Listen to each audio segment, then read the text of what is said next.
Okay, now for video number 5 in the Build a Traffic Factory Campaign from Scratch tutorial videos.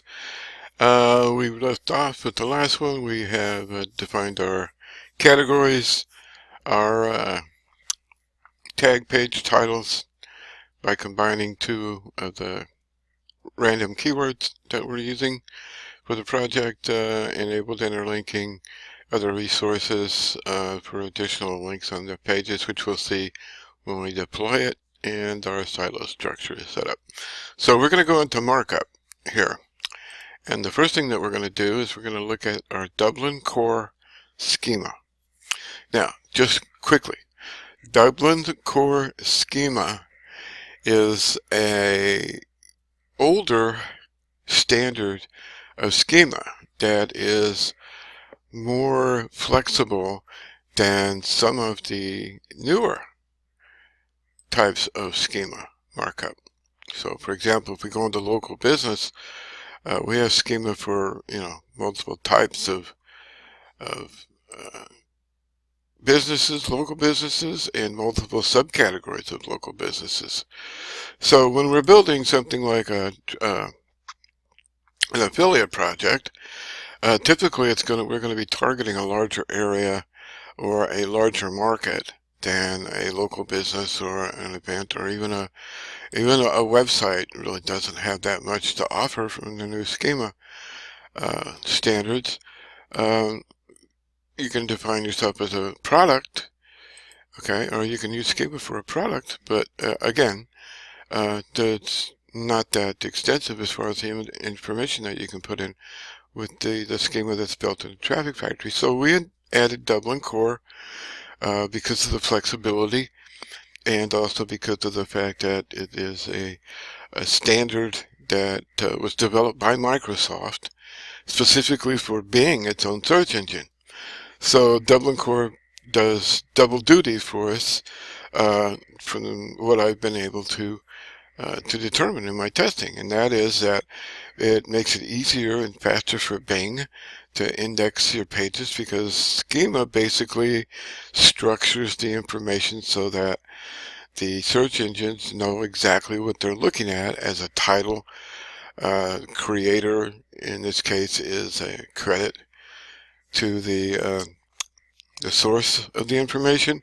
The subject basically is keywords, and it'll take up to 20 of them.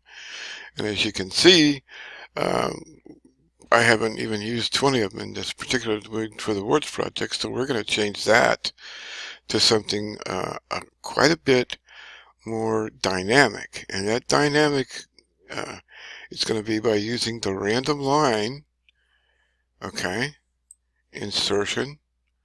So we're going to randomly select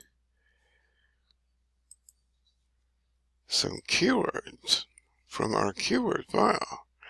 Always going to lead with our main keyword, that is actually the name of the site and the bucket name. So you can add these in here 20 times if you like. Down here in the description, we're going to replicate our meta content over here. Okay, I'm going to select it all. I'm going to copy it.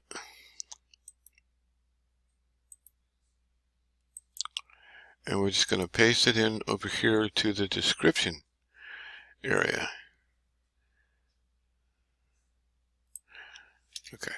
Now, one thing that we're going to remove is we're going to remove the keyword, because we're already stuffing it in here pretty good. Okay, so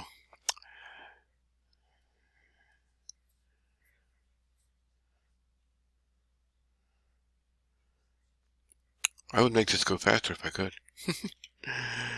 Okay, so there.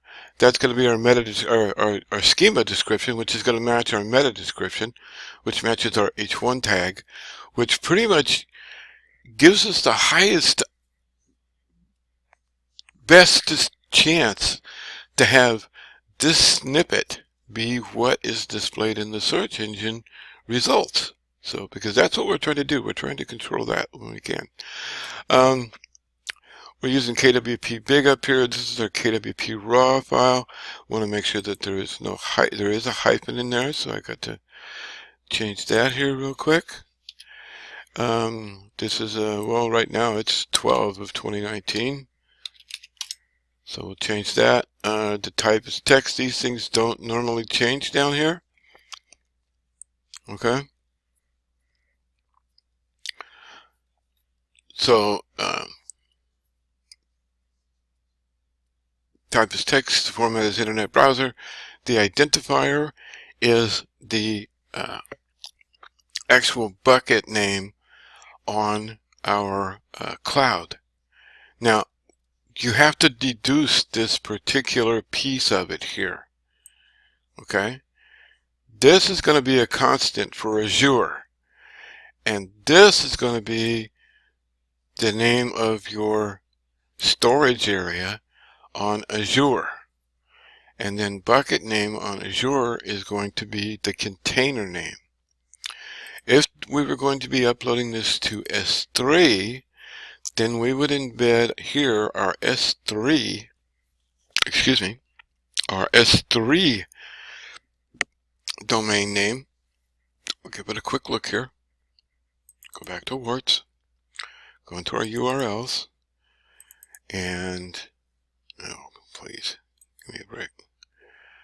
I'm not sure if this is uploaded to S3 or not. If not, I'll pause and I'll grab one just for clarity. So, notepad, hello. Okay, yeah, no, this one up to Azure. Okay, and that, in fact, you can see that this is the original project that we did for the Warts campaign, for the demos that we've been doing. So I'm going to pause for a second and grab an S3 URL for you to look at real quick. Okay, I went and grabbed an S3 URL real quick so that I could show you what the difference would be.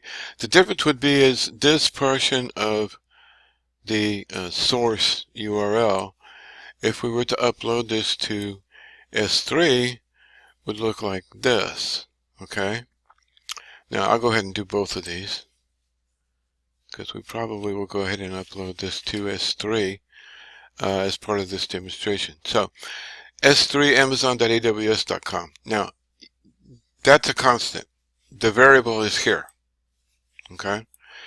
The variable depends on the region that you upload to, and US East 2 is Ohio, which is actually the default. It's the first one in the list when we're doing a deployment of the site upload to Amazon S3. The other regions have different names. There's a list which you'll have access to from the training document. US East 1 is Virginia. US West 1 is California. Northern California, and US West 2 is Oregon. Okay, and then once you get into some of the overseas regions, they're quite a bit different. But you can deduce this. This becomes a constant. Okay, for S3, as does the one that we looked at before for Azure. So that's all you need to. Once you have this set for the project, unless you're going to move around from different region to different regions on S3, or if you're going to deploy to Azure, then you can just leave this from deployment or build to build. Now, the other thing down here is in our relation. This is just a related resource that would belong to this website that we're defining in the Dublin Core schema. In this case, what we're doing is we're inserting randomly one of the videos to give us another link to a video, okay? And then the copyrights, and you can change this around however you like. I use copyright, site name, all rights which are worldwide, just as a generic thing. So that's the setup for Dublin Core and the schema. And that's going to be it for this particular video. Okay, since we just got through making some changes over there, we're going to export it again. And we're going to export it to our redirecting. We're just going to replace the existing TSG. So now everything is going to be saved that we've done up to this point. We've done our structure, categories, etc. We've done our markup for Dublin Core, and next we're going to do extra content, which is where we put the content for our other pages that are not our content pages that are built from this information here. So it's going to be essentially the same thing, but there's some differences that you need to be aware of. So we'll do that in the next video. Thank you.